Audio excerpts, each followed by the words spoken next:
مرحبا رمضان مرحبا رمضان اعوذ باللہ من الشیطان الرجیم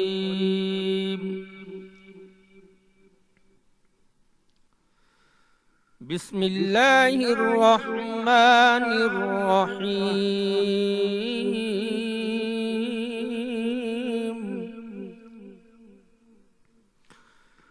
حرمت علیکم امہاتکم وبناتکم واخواتکم وعماتکم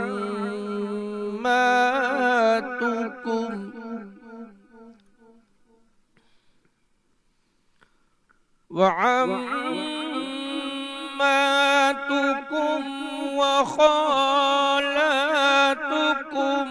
وبنات الأخ وبنات الأخت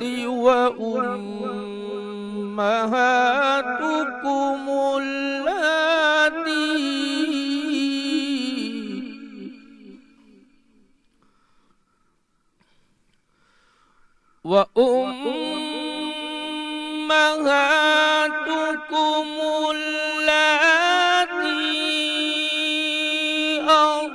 أرضعنكم وأخواتكم من الرضاعة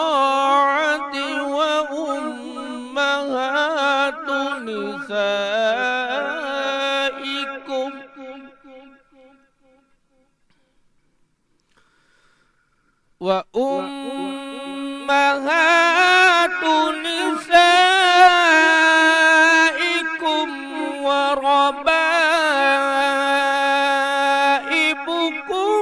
اللاتي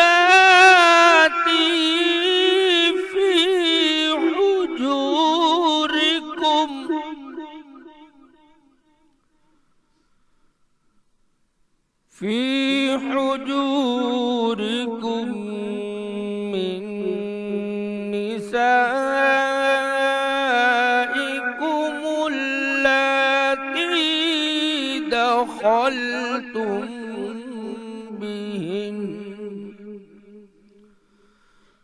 فإن لم تكونوا دخلتم بهن فلا جناح عليكم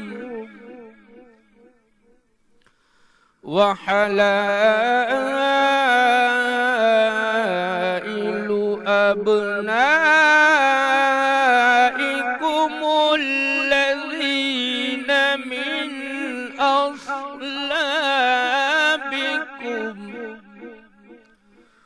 وأن تجمعوا بين الأختين إلا ما قد سلف إن الله كان غفورا رحيما صدق اللہ العلی العظیم۔ شروع اللہ کے نام سے جو بڑا مہربان اور نہایت رحم کرنے والا ہے۔ مسلمانوں، حسب ذیل عورتیں تم پر حرام کی گئی ہیں، تمہاری مائیں، دادی، نانی وغیرہ، اور تمہاری بیٹیاں یعنی پوتیاں، نواسیاں، اور تمہاری بہنیں، اور تمہاری پھوپھیاں، اور تمہاری خالائیں اور بھتیجیاں اور بھانجیاں، اور تمہاری وہ مائیں جنہوں نے تم کو دودھ پلایا ہے، اور تمہاری رضائی یعنی دودھ شریک بہنیں، اور تمہاری بیویوں کی مائیں یعنی ساس، اور وہ لڑکیاں جو گویا تمہاری گود میں پرورش پا چکی ہیں اور ان عورتوں سے پیدا ہوئی ہیں جو تمہاری زوجیت میں رہ چکی ہیں۔ ہاں اگر تم نے ان بیویوں سے صرف نکاح کیا ہو تو البتہ ان پرورش پانے والی لڑکیوں سے نکاح کرنے میں تم پر کچھ گناہ نہیں ہے، اور تمہارے صلبی لڑکوں یعنی پوتوں اور نواسوں وغیرہ کی بیویاں، بہویں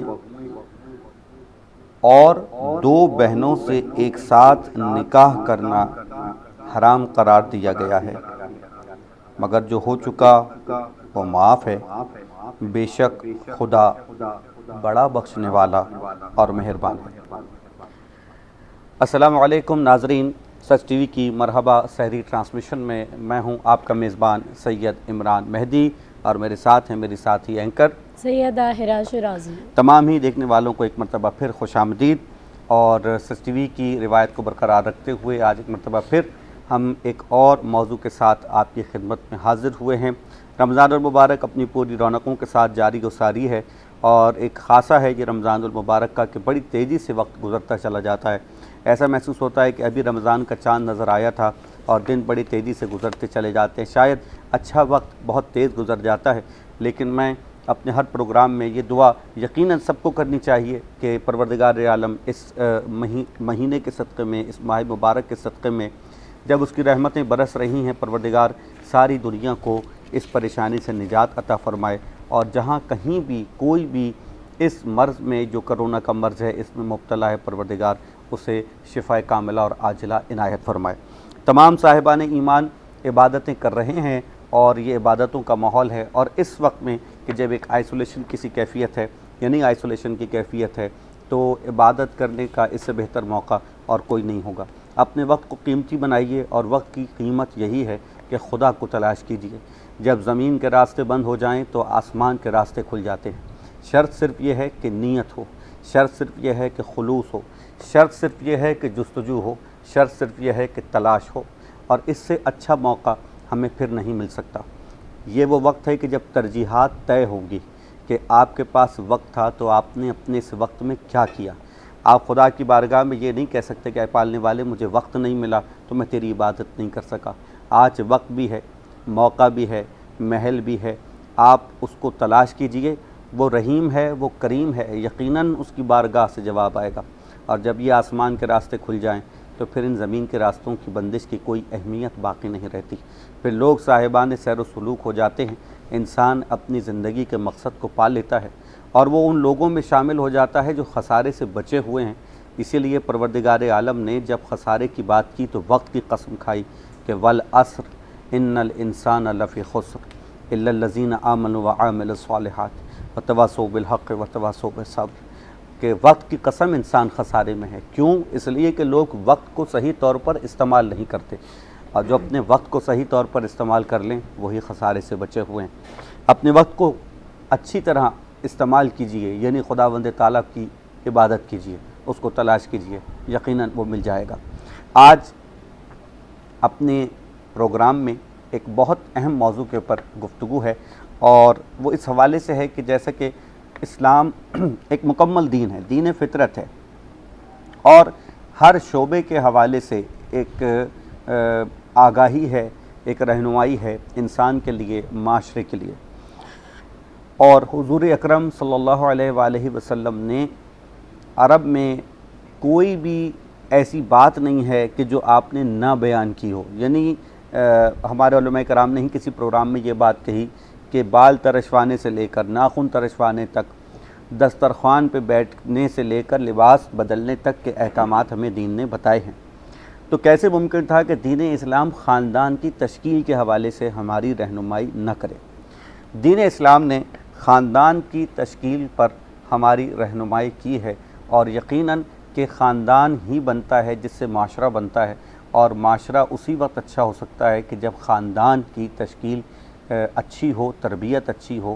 اور آج اسی عنوان پر ہمیں گفتگو کرنی ہے علم و عمل کے سیگمنٹ میں، خاندان کی تشکیل اور احکام اسلام۔ ہمارے درمیان ہمارے اسٹوڈیوز میں عالم دین موجود ہیں اور ہمیں ویڈیو لنک پر ایک ہمارے بہت ہی محترم اور معتبر عالم ہمیں جوائن کریں گے. ان دونوں کا میں بہت بہت شکر گزار ہوں کہ انہوں نے اپنے قیمتی وقت میں سے وقت نکالا ہے. میں بہت شکر گزار حکیم مولانا زبیر عباسی صاحب آپ کا. السلام علیکم ورحمۃ اللہ وبرکاتہ. اور اس کے ساتھ ہی ویڈیو لنک پر ہمارے ساتھ موجود رہیں گے اور شامل گفتگو ہوں گے نہایت واجب الاحترام حجت الاسلام والمسلمین حضرت علامہ سید اون محمد نقوی صاحب. اور ساتھ ہی ساتھ میں شکر گزار ہوں اپنے انتہائی واجب الاحترام فیصل محمود وڈائی صاحب کا. اس کے ساتھ ہی ساتھ مرحبا کچن میں ہمارے ساتھ موجود ہوتی ہیں شیف سبین. آپ کی خدمت میں بھی السلام علیکم ورحمۃ اللہ وبرکاتہ. آج آپ کا لباس بھی ٹماٹر لگ رہا ہے, بالکل ٹماٹر کے رنگ سے مشابہ. تو آپ کی طرف بھی آئیں گے اور آپ سے پوچھیں گے کہ آج مرحبا کچن میں کیا کچھ تیار ہو رہا ہے. اس کے ساتھ ہی ساتھ میں شکریہ ادا کرنا چاہوں گا ان تمام اسپانسرز کا کہ جنہوں نے یہ نشریات آپ تک پہنچانے میں ہمارے ساتھ تعاون کیا. حبیب آئل مل, کیونکہ یہ دل کا معاملہ ہے, آپ کا بہت شکریہ. ملکہ فوڈز, کچھ نیا پکاؤ, بہت اچھا جناب ریسیپیز ہیں جو سبین پکاتی ہیں, بہت زبردست. ملکہ فوڈز آپ کا بہت شکریہ. کاروان امیر حمزہ آپ کا بھی بہت بہت شکریہ کہ آپ کے تعاون کے ذریعے یہ نشریات لوگوں تک پہنچ رہی ہیں. جزاک اللہ خیر. جی ہیرا جی, تو سب سے پہلے چلتے ہیں ہم سبین کی جانب. بالکل, کچن میں سچ کے مرحبا کچن میں سبین کے پاس چلتے ہیں. آج آپ ڈفرینٹ لگ رہی ہیں سبین, اچھی لگ رہی ہیں آج. بہت شکریہ آپ کا. چلیں کیا پک رہا ہے آج؟ شامی کباب بنا رہی ہوں میں. جی, ڈھاکہ شامی کباب. اچھا ڈھاکہ. جی ڈھاکہ. صحیح. جیسے کہ ابھی ہم ڈھاکہ کے بعد پہلے ہم نے شامی کیوں کہتے ہیں, ڈھاکہ ہے تو ڈھاکہ بھی ہے, شامی بھی ہے, کیا ہے؟ تو وہ اس لیے تاکہ جو ہے نا تمام لوگ جو ہے نا ایک ہو کے رہیں. اچھا, یہ ایک میسج ہے ریسیپی کے ذریعے ہمارا. اچھا ہے یہ شامی مگر آپ تیار کر رہی ہیں شہری میں؟ ہاں شہری میں. تو ڈھاکہ شامی کباب مسالہ ہے ہمارے پاس, جس میں ہم جو ہے گوشت استعمال کر رہے ہیں, میٹ استعمال کر رہے ہیں ہم بیف کا. ٹھیک ہے, بیف جو ہے ہمارے پاس ہم نے اس میں شامل کیا ہے, چنے کی دال شامل کر رہے ہیں اس میں, اور مسالہ جو ہے سارا وہ ہم ملکہ والوں کا استعمال کر رہے ہیں. ٹھیک ہے, اس کے علاوہ ہم اس میں پیاز شامل کریں گے, لہسن ادرک شامل کریں گے. کوانٹٹی میں آپ کو بتا دوں گی. دال ہم نے بوائل کرنے کے لیے رکھ دی ہے, ساتھ میں اس میں گوشت بھی شامل کر دیا ہے, اور مسالہ جو ہے ملکہ فوڈ والوں کا وہ ہم نے اس میں شامل کر دیا. تمام مسالہ جب پک جائے گا, تمام چیزیں جب پک جائیں گی, گل جائے گا اس میں گوشت, تو ہم اس کو چاپر میں چاپ کریں گے اور پھر شامی کباب تیار کریں گے. اس کے ساتھ اسپیشلی ہم فرینچ فرائز بنا رہے ہیں سحری کے لیے, بچوں کے لیے, تاکہ جو بچے گوشت نہیں کھاتے ہیں وہ ساتھ میں فرینچ فرائز کھا لیں. جزاک اللہ, جزاک اللہ. بہت زبردست ماشاءاللہ, اور بڑی بہترین ڈشز تیار کرتی ہیں سبین. اور آج کی اس ریسیپی انہوں نے شیئر کی ہے. جی ہیرا, خاندان کی تشکیل کے حوالے سے ہمارا موضوع ہے, اور یہ میں بتاتا چلوں کہ پیمرا کی انسٹرکشنز کے مطابق ہمارے اسٹوڈیوز میں آج ایک ہی عالم دین موجود ہیں, حکیم مفتی زبیر عباسی صاحب. مولانا اون نقوی صاحب ہمارے ساتھ ویڈیو لنک پر موجود ہوں گے, اور تمام دیگر مہمان جتنے بھی ہماری نشریات میں شامل ہوں گے, ہم کوشش کریں گے کہ ان سے رابطہ کریں اور انہیں ویڈیو لنک کے ذریعے اپنی اس عبادت میں شامل کریں. پروردگار عالم تمام ہی لوگوں کو اپنی حفظ اور امان میں رکھے اور بیماروں کو صحت کاملہ اور عاجلہ عنایت فرمائے. جی بسم اللہ. جی, جس معاشرے میں ہم زندگی گزارتے ہیں اس معاشرے کی خصوصیت یہ بھی ہے, اگر ہم مغربی معاشرے کو دیکھتے ہیں اور پھر ہمارے دین کی جانب سے ہمیں بہت اچھے اور منفرد رشتے عطا کیے گئے ہیں, جن رشتوں کے ساتھ ہم زندگی گزارتے ہیں, جو ہمارا خاندان بنیادی طور پہ جو خاندان ہوا کرتا ہے, ہمارے ماں, ہمارے باپ, بہن بھائی, اور نانی, دادی, دادا, دادی, یہ جتنے بھی رشتے ہیں, ہر رشتہ اپنی جو ہے ایک انفرادی حیثیت رکھتا ہے, اور یہ ہمارے لیے خدا کی جانب سے ایک نعمت ہے کہ اس نے ہمیں ایک ایسے معاشرے میں پیدا کیا اور ایک ایسے دین سے منسلک کر دیا جہاں پر اس قسم کے خوبصورت رشتے جو ہے ہمیں عطا ہوئے, اور اس سے ہم جو ہے بہت زیادہ مستفیض بھی جو ہے وہ ہوتے ہیں. میں اسی حوالے سے چاہوں گی کہ بہت ہی قابل احترام جناب حکیم مولانا زبیر عباسی صاحب, آپ کی جانب سوال کو لے کر آؤں کہ اسلام نے خاندان کی اہمیت کو کس قدر اور کس انداز سے جو ہے وہ اجاگر کیا ہے. الحمدللہ وحدہ والصلاة والسلام علی من لا نبی بعد.